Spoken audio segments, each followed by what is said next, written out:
You're standing on the hard, staring up at your own boat propped on rusty jack stands, and a kid in a polo shirt just handed you an invoice you can't quite read in the sun. Your stomach drops before your eyes even focus, because the number at the bottom is bigger than the haul-out quote you were promised on the phone.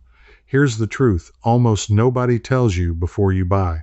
The haul-out itself is the cheapest part of the whole nightmare. The bankruptcy comes from the days after, the labor rules you never read, and one clause in the yard agreement that can legally take your boat away from you. I know because I lived it. I remember standing under my 36-footer in a Chesapeake yard in late October, wind cutting through my jacket, watching a travel lift operator I'd never met decide how long my boat would sit there costing me money.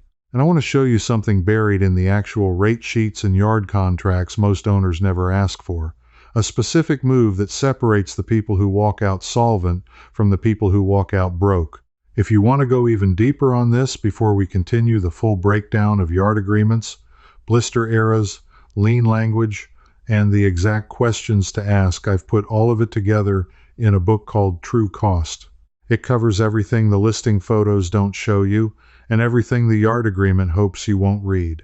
There's also Cast Off and Deep Water if you're further along in the journey. You'll find them all described in the description below. They exist because this conversation deserves more than a single video, so don't scroll yet. Because by the end of this, I'm going to hand you the exact question to ask before you ever let a lift strap touch your hull, the one that a marine surveyor friend of mine calls the difference between a $2,000 week and a $20,000 month. Let me start with the number everyone quotes, because it's the number designed to get you in the gate. When you call a boatyard and ask what it costs to haul your boat, they give you a price per foot. And it sounds reasonable. For a lot of yards on the East Coast and the Gulf, you're looking at somewhere between $12 and $18 per foot to haul, and roughly the same again to launch. So for a 35-foot boat, the haul and the splash together might run you $600 to $800. You hear that, you think, okay, that's manageable, that's a car payment, that's the bait, because that price gets your boat out of the water and hanging in the slings, and almost nothing else. The pressure wash to blast the slime and barnacles off the bottom, that's often extra, another $2 to $4 per foot. The blocking, the stands, the cribbing that actually holds your boat upright on land, some yards fold that in, plenty of them bill it separately, and every single one of them starts a meter the second your keel clears the water. That meter is called lay days, and it is the thing that quietly destroys budgets. A lay day is what the yard charges you to simply exist on their gravel, to occupy the space. You are paying rent on dirt, and the rate is not small. Depending on the yard and the season, lay days run anywhere from about 75 cents to $3 per foot per day. Take a 40-foot boat at a busy yard charging $2 a foot a day. That's $80 a day just to sit there. Do the math on a month, because your project will take a month. That's $2,400 in rent alone before anyone has turned a single wrench or opened a single can of paint. And here's what the lifestyle channels never say out loud. Boat projects always take longer than you think. Always. You go in for a bottom job and a zinc change, a clean weekend of work, and then the surveyor's flashlight finds something. So let me tell you what happens after the boat comes up, because this is where the real money lives. The moment that hull is pressure washed and dripping, you see it for the first time in a year. The bottom paint is failing. There are little clusters of blisters along the waterline that look like acne on the gel coat. Maybe the previous owner slapped 4 layers of ablative paint over hard paint without stripping anything, and now it's all sheeting off in the wash. And the yard manager walks by, glances up, and says the words that have emptied more sailing accounts than any storm ever did. He says, "You know, while she's out, you really ought to. While she's out." Those 4 words are a financial weapon, because they're not wrong. That's the cruel part. While the boat is out of the water and you're already paying lay days, it genuinely is the smart time to fix things. So the bottom job that was supposed to be a scrape and 2 coats of paint becomes a full strip down to gel coat. A soda blast or a media blast to get all the old paint off runs you real money, often somewhere between $15 and $30 per foot, depending on the yard and how many layers of history are down there. On a 35-footer, that stripping alone can be $500 to $1,000, and that's before you've bought a drop of new paint and a gallon of decent ablative anti-fouling. You're looking at anywhere from $200 to over $300 a gallon now, and you need 2 or 3 gallons to do it right with multiple coats. So your simple bottom job just turned into a $1,500 to $3,000 affair, and the lay day meter has been running the entire time you waited for paint to cure between coats. But the blisters are the real gut punch. So let me stay there for a second, because this is where owners genuinely start to panic. Those little bubbles are osmotic blisters. Water has worked its way through the gel coat into the laminate, and it's sitting in there as an acidic soup. It's incredibly common on boats built in a certain era, and understanding that era is going to save some of you from buying the wrong hull entirely. A huge number of production fiberglass cruisers built from roughly the early 1970s through the late 1980s are prone to this, because the industry was still learning how gel coat and resin absorbed water over decades. The builders weren't stupid, they just didn't have 30 years of data yet. We do now. Here's the number that stops people cold. A proper blister repair, where the yard grinds out the bad spots, dries the hull out over weeks, and rebuilds it with epoxy and a barrier coat, can run you anywhere from $300 to over $500 per foot for a serious case. On a 40-foot boat, a severe osmosis job with a full peel and dry out has cost $20,000. $20,000 for a problem you could not see when you wrote the check because the boat was floating and the damage was underwater. And the whole time that hull is drying out, sitting under a tent with a moisture meter taped to it, lay days. Every single day. So now you understand the trap, but you don't yet understand who built it, and that's what we need to talk about next. Because the numbers I just gave you assume you're the one doing the work or freely choosing who does. And in a lot of yards, that choice was taken away from you before you ever arrived, buried in a document you signed without reading. This is where I stopped being naive. When I hauled that first boat, I assumed a boatyard was like a public parking garage. You pay for the space, you do your thing, you leave. I figured I'd grind and paint on the weekends, hire a rigger I trusted for the mast work, and keep my costs down with my own sweat. That was my whole plan for staying solvent. Then I read the yard agreement, really read it, and I found the clause. The yard I'd chosen had what's politely called a labor policy. In plain English, it meant no outside contractors and severe restrictions on owner work. If I wanted my trusted rigger, the one who quoted me a fair price, he was not allowed on the property to touch my boat. If I wanted engine work, it had to be their mechanics. And their mechanics billed at a shop rate that, at the time, was north of $100 an hour. And today at plenty of full-service yards that shop rate has climbed to $140, $150 an hour, sometimes more. Now let me be fair, because I promised I wouldn't just feed you outrage. There is a real reason yards do this. Insurance and liability. If some guy you hired off the internet drops a mast on another customer's boat, the yard is exposed. Environmental rules are brutal now too. You can't just sand bottom paint into the ground anymore because the copper and biocides in that dust are toxic runoff, and the yard is the one the environmental regulators come after, so they control who works there to control their own risk. That part is legitimate. But here is where it stops being about safety and starts being about your wallet. Because once a yard has you on the hard, and you cannot leave without paying, and you cannot bring in your own people, you have no leverage left. None. Their shop rate is whatever they say it is. Their timeline is whatever their schedule allows.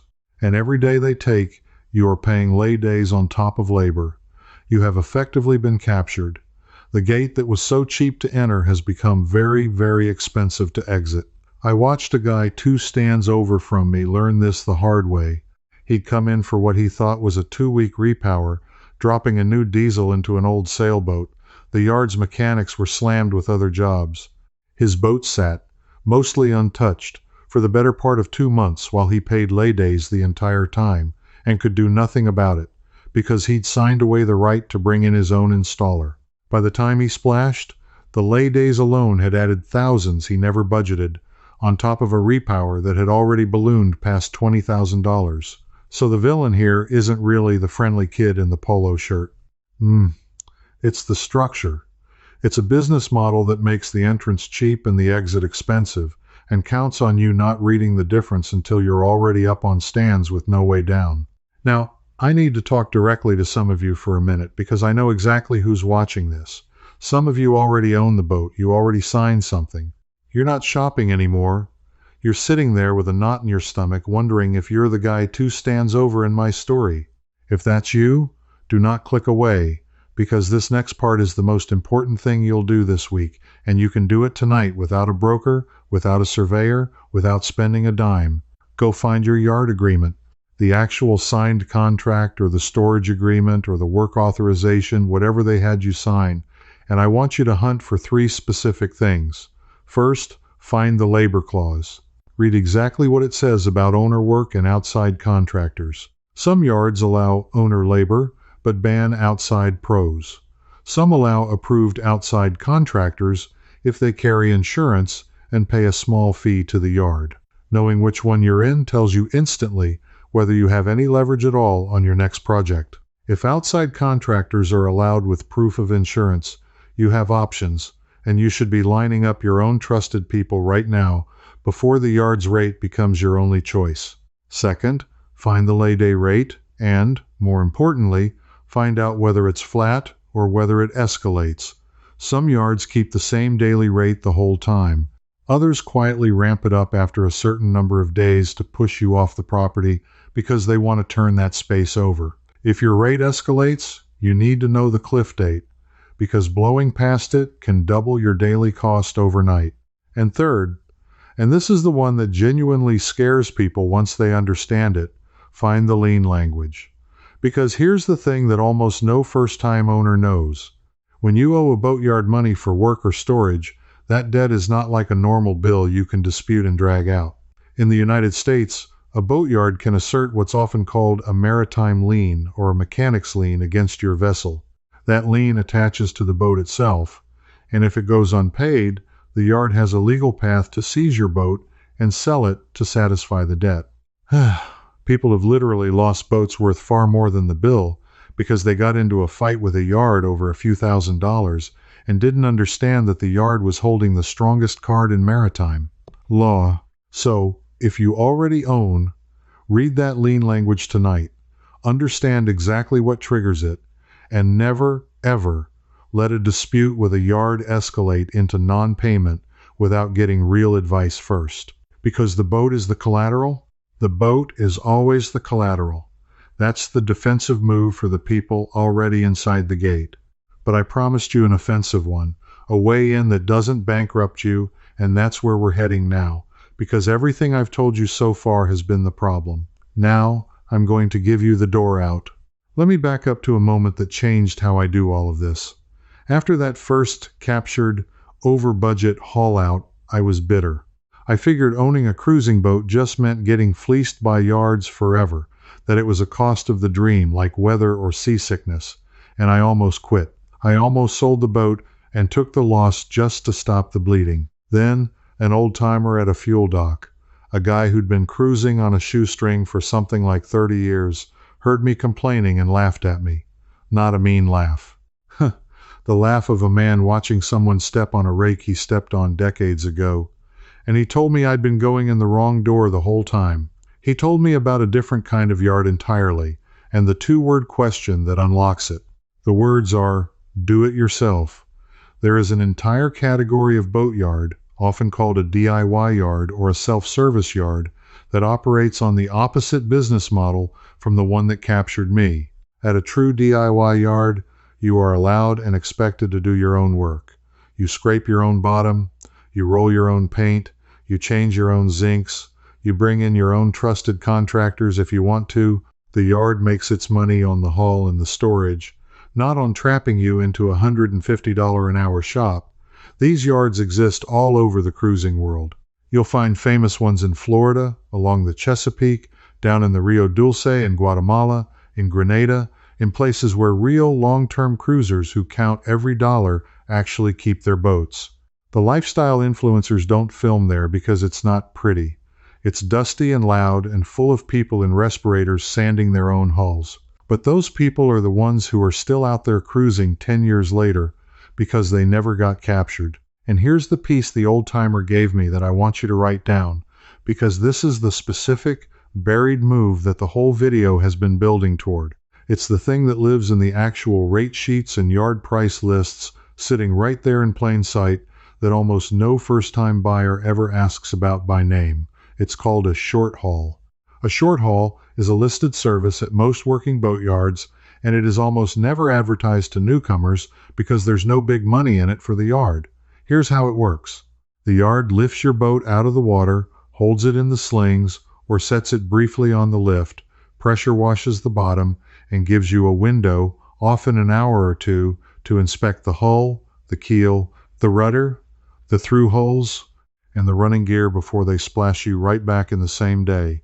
You never pay a single lay day, you never get captured, and the flat fee for a short haul in a lot of yards runs somewhere in the neighborhood of $150 to $400 total, depending on your length and region. Think about what that does for you as a buyer. Before you ever buy a used boat, you can make the purchase contingent on a short haul, and you or your surveyor can look at the single most expensive to fix part of the entire vessel, the underwater hull, with your own eyes for a couple $100 with zero commitment. You can see the blisters before they become your $20,000 problem. You can see whether the keel to hull joint has a suspicious grin of a crack in it. You can see whether the rudder is waterlogged and sagging. You can tap the bottom and watch the surveyor's face, and then they put it right back in the water, and you walk away having risked almost nothing. I've watched a short haul kill a bad deal in 20 minutes. A buyer I know was about to sign on a pretty little cruiser, all varnished and Instagram ready above the waterline. Short haul came up, pressure wash hit the bottom, and there was a field of blisters and a soft spot near the keel that told a story of years of neglect and probable water intrusion into the laminate. That $200 short haul saved him from a boat that would have cost him more in repairs than he was paying to buy it. The seller had counted on him never looking. Most buyers never do. And if you already own your boat and you're worried about it, the short haul is your friend too. You don't have to commit to a full month-long yard project to find out whether your hull is sound. You can book a short haul at a DIY-friendly yard, get your eyes on the bottom, and make an informed decision about whether you're facing a weekend or a catastrophe, all without starting that lay-day meter running. So the honest way into a boatyard, the one that won't bankrupt you, is not to avoid boatyards. You can't. Every boat has to come out of the water eventually. The honest way in is to know the difference between the two doors before you pick one. Door number 1 is the full-service yard with the cheap haul price, the ban on outside labor, the shop rate that only goes up, the lay days that never stop, and the lien clause that quietly holds your boat hostage. That door is fine if you understand it, and you're paying for a specific job you can't do yourself, and you've negotiated the whole thing in writing first. But you walk through it with your eyes open, knowing you've reduced your own leverage the moment your keel leaves the water. Door number 2 is the DIY yard, where you keep your leverage, do what you can with your own hands, hire your own trusted people, and use the short haul as a scalpel instead of committing to open-ended surgery. That's the door the 30-year cruisers use. That's the door nobody filmed for you. Let me give you the exact questions to ask, because knowing the door exists isn't enough. You have to be able to open it. Before you haul anywhere, before you buy any boat, you call the yard and you ask these things in this order. 1. Do you allow owner labor and outside contractors, and what do you require from them? Their answer tells you instantly whether it's a capture yard or a freedom yard. 2. What is your lay day rate? Is it flat or does it escalate? And after how many days? Now you know your real daily exposure and your cliff date. 3. Do you offer a short haul? And what is the flat fee? This is the magic one, And if the person on the phone hesitates or acts confused, you're probably talking to a capture yard that doesn't want you knowing the cheap option exists. And 4, can I see your full haul out and storage agreement before I commit? A yard that won't send you the contract in advance is telling you everything you need to know? 4 questions, a phone call, and you have just done more due diligence than the vast majority of first-time buyers who lose their savings in these yards every single season. I want to circle back to the blister era for a second because it ties everything together, and it's the kind of specific knowledge that separates you from the herd on the dock. If you're shopping for a used cruiser and you're looking at fiberglass hulls built from roughly the early 1970s through the late 1980s, you are shopping in the prime osmotic blister window. That doesn't mean avoid those boats. Some of the best, strongest, most beloved cruising designs on Earth were built in exactly that period. Boats with hulls so overbuilt by modern standards that they'll outlive all of us. But it does mean that for a boat of that age, the short haul isn't optional. It's the whole ball game. Because the difference between a solid example of one of those classics and a blistered, waterlogged money pit is completely invisible until that hull comes out and the pressure washer hits it. 2 boats can look identical in the listing, identical at the dock, and one is a bargain and one is bankruptcy, and the only way you find out for $200 instead of $20,000 is by looking underneath before you sign. The seller knows this. The broker knows this. The reason it's not in the glossy listing is that the surprise is where the money changes hands. Somebody profits every time a buyer skips the look. And the structure of the whole used boat world, the pretty photos above the waterline, the reluctance to haul before a sale, the yards that make the honest inspection option hard to find, all of it quietly depends on you being too excited or too trusting to insist on seeing the part that costs the most to fix. That old timer at the fuel dock didn't have to tell me any of this. He'd already learned it the hard way decades before, and he could have just let me learn it the hard way too, the way he did. But he passed it down, the way the good ones in this world do, boat to boat, dock to dock. And now I'm passing it to you. So here's what I need you to feel walking away from this. You are not helpless in a boatyard. You were only ever helpless because you didn't know there were 2 doors, and you didn't know the cheap look existed, and you didn't know the words to say on the phone. Now you do. You just avoided the exact mistake that put me on the hard in a freezing October wind, watching a stranger decide how fast my money disappeared. You're the kind of person who came looking for the real numbers instead of the pretty picture, and that instinct is the single most valuable thing you own as a buyer. Protect it, trust it. The people who lose their nest eggs to the sailing dream are almost never the skeptics. They're the ones who wanted so badly to believe that they stopped asking hard questions at the worst possible moment. Now I want to hear from you, and I mean this specifically, because this audience reads and doesn't type, and I'm asking you to break that habit right now. Tell me in the comments, have you ever gotten one of those while she's out upsells at a yard, and what did it end up costing you? Give me the number. Give me the boat. I read these, and every real story in there saves the next person scrolling by. So leave the comment. Don't just nod and scroll. And if you're the kind of buyer who refuses to be sold a fantasy, who wants the survey result and the yard invoice and the ugly truth before you risk a dime, then you belong with the rest of us who decided we'd rather know than dream. Because next time, I'm going to break down the exact used cruiser models where that blister era either produced a bulletproof legend or a floating regret, hull by hull, name by name, and I'm going to tell you the one production year where a very famous builder quietly changed their layup and turned a great boat into a gamble. You do not want to be shopping that model without knowing which year that was. So stay with me, keep your eyes open, and never let anybody lift your boat out of the water before you've asked the 4 questions. That's how you keep the dream from becoming the debt. I hope this saved you from an expensive mistake. Here's what I couldn't fit into today's video. Inside the honest harbor, I decode that boatyard contract clause by clause, picking up right where I stopped. You can ask me your own question, and a real person answers you, never a machine. You'd belong with first-time buyers just like you. Point your phone's camera at the code on screen. Cancel anytime with one click.